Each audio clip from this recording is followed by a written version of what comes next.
You might be wondering, Migs, you're wearing the same shirt, same setting.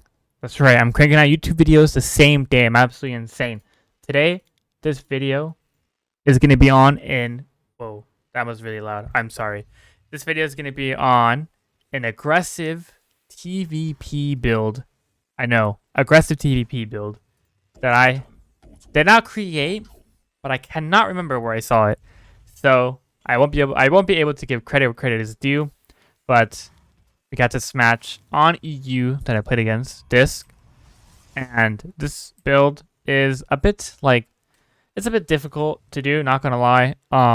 It will require some practice for sure, but if you're definitely willing to put in the time, this might be a good option for you. So we're gonna do it, and actually we're gonna do a reactor first. If your opponent stays here for a while and you're worried that they'll see this here, then you can build a marine and then build a reactor afterwards. But in this case here, we're gonna have this reactor right away, and he never scouts up the ramp again. And what I'll do here is with my scouting worker, whichever scouting worker you send out, whatever it's 18, 17, if they do probe scout you, sorry, and they're gonna go ahead and send the probe back, send your SCV back so it looks like you're heading back, right? What you're actually gonna do with this worker is you're gonna proxy the starport. I'll tell you right now, Hardwire, Glittering are gonna be some of your two better maps for this, but it's not necessarily limited to those two maps. But that's just some, I don't know, like good, I guess, general advice. Big map just means that it takes harder for them to go across the map and punish you. And even if your transition is slightly off, you're able to build a tank maybe and a couple of marines to be able to defend there for the most part.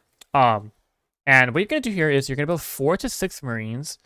If you build the reactor right away, you can usually squeeze out about 6 marines. But if you have to fake it out, or delay the reactor so you don't see it, then you usually get about 4 marines for the factory finishes.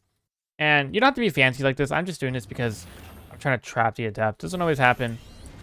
You can see here I was only able to build 4. And so what this build kind of looks like, and what it may look like to most people, is it looks like you're gonna push with 4 marines and 2 hellions down the middle.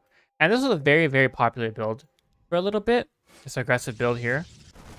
Where you shove with the 4 marines and maybe able to get through here and use the hellions to kill the probes, right? What it actually is, though, beyond that, is an armory Widowmine drop. So as you move out across the map with the hellions, when the hellions come out and your starport finishes, go ahead and kick up that reactor. Start 2 Widowmines. So about 330, so I like 325 to 330. You want to start about 2 mines, and you're gonna start a medevac right here. We have enough gas. Bam. And I find it easier for me to just rally the Widowmines here to the medevac. So that's what I'm going to do here. And I'm going to start a tech lab on the racks. You can start the tech lab on the racks while you're building the first 2 mines. So that way when these 4 mines finish, you can swap these. Or if you want to go ham, you can build more mines and build a second medevac, which I think I do in this game. So you can see Disc prepared for this by building a battery, a couple of units at the front, and a depth here. And he pushes me away, and I do lose the marines, which is a bit unfortunate. I did not want that to happen to me. And you can see he's actually very smart. He plugs the wall, so I can't go around with the hellions. But I actually go for this mine drop. And when you do this, there's a couple of things here, actually. Because my opponent was pushing across the map, I actually left the 3rd and 4th Widowmines in my base to defend this. And I built a bunker, okay? Now, you won't always have to do this. You want to just see with this first push here if your opponent is going to go across the map.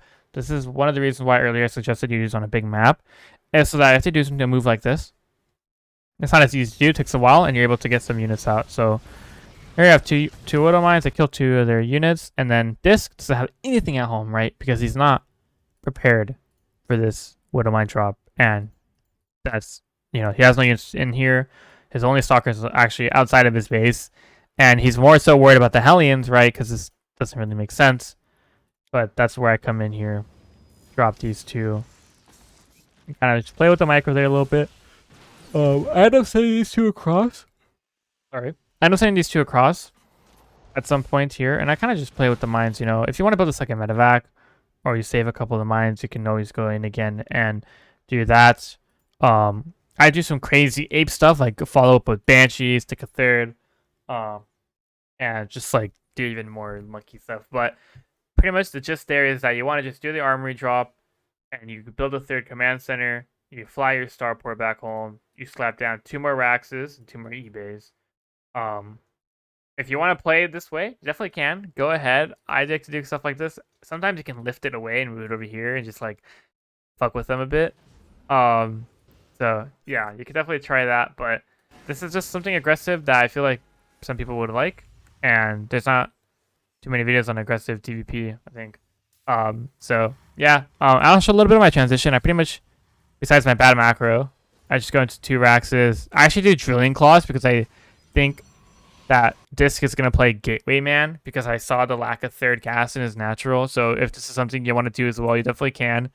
Like I said, super AP stuff. And because I don't have a lot of gas, I only build 1 eBay because I'm investing into Cloak Banshees and Widow Mines, and I'm going to go for +1 here. And yeah, and I just keep doing my thing. Get a nice mine hit there. Oh no, I think there was one later in the game.